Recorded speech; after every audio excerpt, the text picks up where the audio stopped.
ওই লৌহে মাহফুজের প্লেটের দিকে তাকাও। আমি আল্লাহ তাআলা ওই প্লেটের মধ্যে আমি সব মানুষের চেহারা সুরতকে আমি আল্লাহ সেখানে লটকায়া রাখছি। সেখান থেকে চেহারা দেখিয়া দেখিয়া বানাইয়া নাও।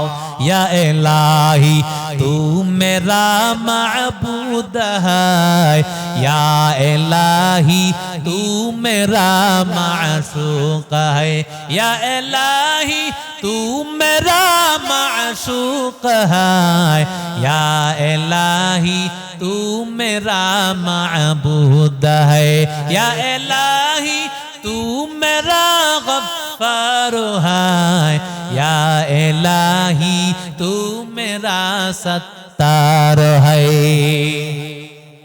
হুজুর এবার ডাক দিয়া বলেন লৌহে মাহফুজের কথা বলো। মনে আছে আপনাদের? ওই হুজুর বলতেছেন আমি শুনছি, ছাত্রটা বলতেছেন এই কোরআন নাকি লৌহে মাহফুজ তার বাড়ি। আমি যেই তাব্বাত ইয়াদা পড়েছি হুজুর বলেছেন তাব্বাত ইয়াদা এটা যেমন কোরআনে, লৌহে মাহফুজের কোরআনেও সেমন তাব্বাত ইয়াদা আছে। সুবহানাল্লাহ বলে। হুজুর কয় লৌহে মাহফুজ দেখাইলে বিশ্বাস করবা। সুবহানাল্লাহ বলে। আল্লাহ ওয়ালাদের কুদরত, আল্লাহ ওয়ালাদের কারিশমা, আল্লাহ ওয়ালা বুজুর্গ পিঠের মধ্যে হাত দিলেন আর বললেন বাবা চোখটা বন্ধ করো, আর আমি যখন বলবো তুমি চোখটা খুলবা। আল্লাহর বান্দা ছাত্রটা পিঠে হাত দিল, বুজুর্গ চোখটা বন্ধ করলেন আর বললেন কি দেখতে পাও? কয় লৌহে মাহফুজের প্লেটটা দেখতে পাও নাকি? বলে হ্যাঁ। সেখানে দেখো কোরআনটা রাখা আছে নাকি? বলে হ্যাঁ। দেখো সূরা লাহাবটা তালাশ করে দেখো, তাব্বাত ইয়াদাটা দেখো। আল্লাহর বান্দা তাকাইয়া দেখে ওই লৌহে মাহফুজের প্লেটের মধ্যে যে কোরআনটা রাখা সেখানেও তিব্বাত ইয়াদা আবি লাহাবি ওয়া তাব লেখা। ছাত্র কেমন দেখেন, কয় না আমি বিশ্বাস করি না। সুবহানাল্লাহ। কয় না আমি বিশ্বাস করি না। কয় লৌহে মাহফুজ তুমি মানতা না? তাই মানতা কি তুমি? কয়টা ফেরেশতারা লেখছে তো আল্লাহ বলছে ফেরেশতারা লেখছে। আল্লাহ কইছে হয়তো তাব্বাত ইয়াদা, ফেরেশতারা হয়তো ভুলে তিব্বাত ইয়াদা কইয়া লাইছে। তিব্বাত ইয়াদা তারা লিখা ফেলছে। সুবহানাল্লাহ। কখন বিশ্বাস করো না? কয় হ্যাঁ বিশ্বাস করি না, ফেরেশতারা হয়তো ভুলে লেখছে। আল্লাহর বান্দা বুজুর্গ ডাক দিয়া কয় বাবা তোমারে আমি পরীক্ষা করতেছিলাম, তোমার তেলাওয়াত মুখস্থ করার সাথে সাথে বিশ্বাসটা তোমার তেমন কেমন তৈরি হয়েছে। আমি আসলে তালাশ করে দেখলাম তুমি শুধু কোরআন মুখস্থ করো নাই, কোরআন মুখস্থের সাথে তোমার পরিপূর্ণ বিশ্বাসও আছে।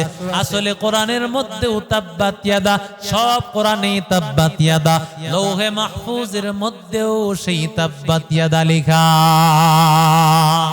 এই কালামে জিন্দা কুরআনে হাকিম, হিকমতে উ লা ইয়াজাল সুতু কদিম, हकीकत से तू दुनिया बेखबर है, दुनिया की नुमाइश पर नजर है। नमी गोयम के अज दुनिया जुदा बाश, बहर कारे के बाशी बा खुदा बा। কষ্ট হচ্ছে আপনাদের? মাদ্রাসায় অনেকের পড়ায় না, মাদ্রাসায় পড়লে পোলাটা মগা হয়, আছে না নাই? জোরে কন। কয় পোলাটা বোকা হবে, এই জন্য মাদ্রাসায় পড়াইতে চায় না। বাদশাহ বিপুল ভোটে পাশ করছে, পাশ করে হের খুশির ঠেলা কি, হের খুশি আর দেখে কি? বিপুল ভোটে পাশ কইরা এবার বাদশাহ ঘোষণা করছে আমারে যে নতুন কোন খবর শোনাইতে পারবে, কি খবর? নতুন কোন সংবাদ, নতুন কোন ঘটনা শুনাইতে পারবে, রাষ্ট্রের অর্ধেকটা আমি তারে দান কইরা দিই। মন্ত্রীরা ডাক দিয়া কয় এটা একটা কথা হইল? আপনার সমাজের মধ্যে কত শিক্ষিত মানুষ আছে, একজনে আইসা একটা নতুন কথা শোনায় রাষ্ট্রের অর্ধেকটা নিয়ে আনে। কয় আমি এত মগা না। কয় কি হবে বলেন?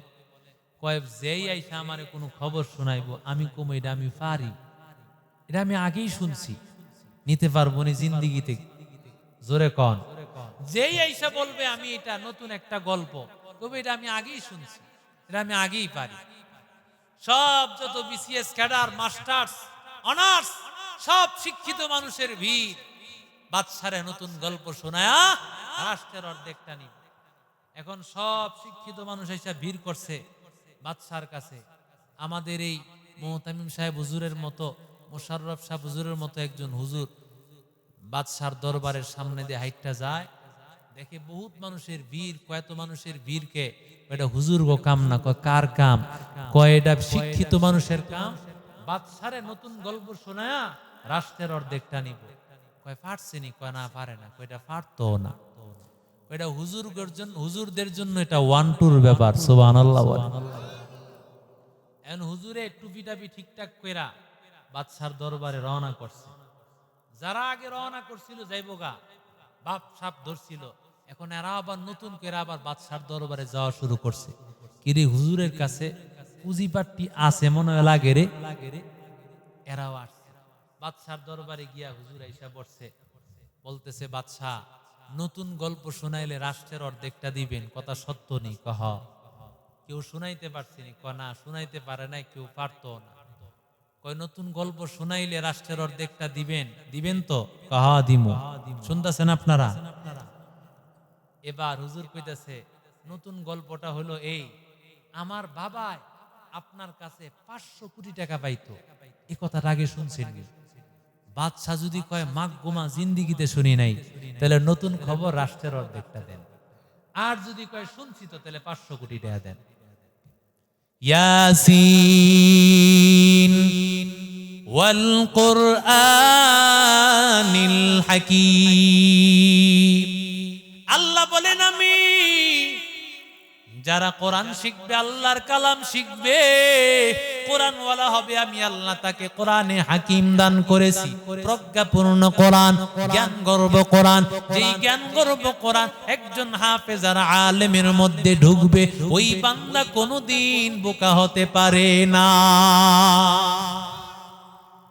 এরে নবীর আশিক উম্মতের দল, কোরআনটাকে আকড়াইয়া ধরো। আল্লাহ তাআলা ডাক দিয়া বলেন ওয়াতাসিমু বিহাবলিল্লাহি জামিআ। আল্লাহর রশিকে মজবুত ভাবে আকড়াইয়া ধর। এরে আল্লাহর বান্দারা, আল্লাহর রশিকে মজবুত ভাবে আকড়াইয়া ধরার অর্থ কি?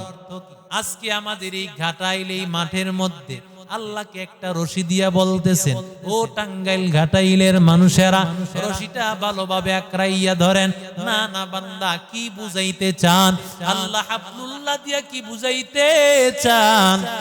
কোরআনের 1 নম্বর, কোরআনের ব্যাখ্যা 1 নম্বর তালাশ করব। কোরআনের এক আয়াতের ব্যাখ্যা আল্লাহ অন্য আয়াতের দ্বারা করেন। কোরআনের এক আয়াতের ব্যাখ্যা অন্য আয়াতের দ্বারা হয়। আমরা প্রথমে ব্যাখ্যা তালাশ করলাম, হাবলুল্লাহর ব্যাখ্যা কোরআনের কোথাও নাই। দ্বিতীয় মূলনীতি হলো কোরআনের ব্যাখ্যা যদি কোরআনে না পাও, দ্বিতীয় মূলনীতি হলো হাদিসের মধ্যে তাকাও। যখন হাদিসের মধ্যে তাকাইলাম, রাহমাতুল লিল আলামিন বলেন আল কুরআনু হাবলুল্লাহিল মাতিন।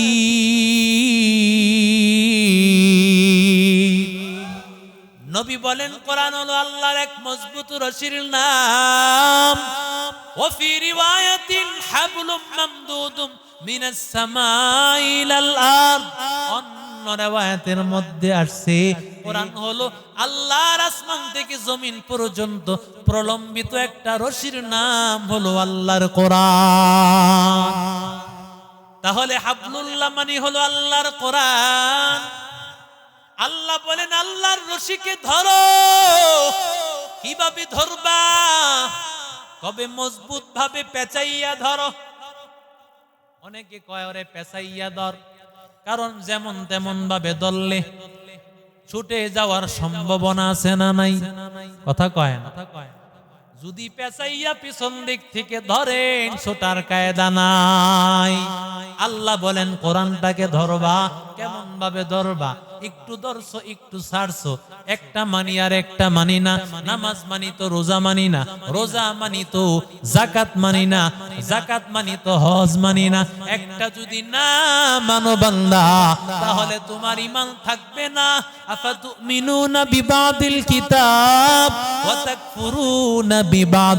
আল্লাহ বলেন এই কোরআনের কিছু মানবা কিছু মানবা না, তাহলে তোমার ঈমান পরিপূর্ণ হবে না।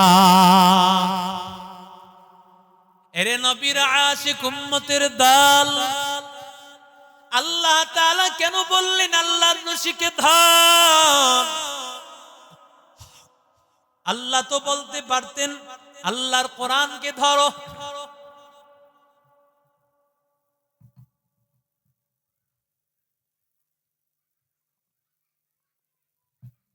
কোরআনের নাম কোরআনে আছে না নাই? জোরে বলেন। ইন্নাহু লাকুরআনুন কারীম।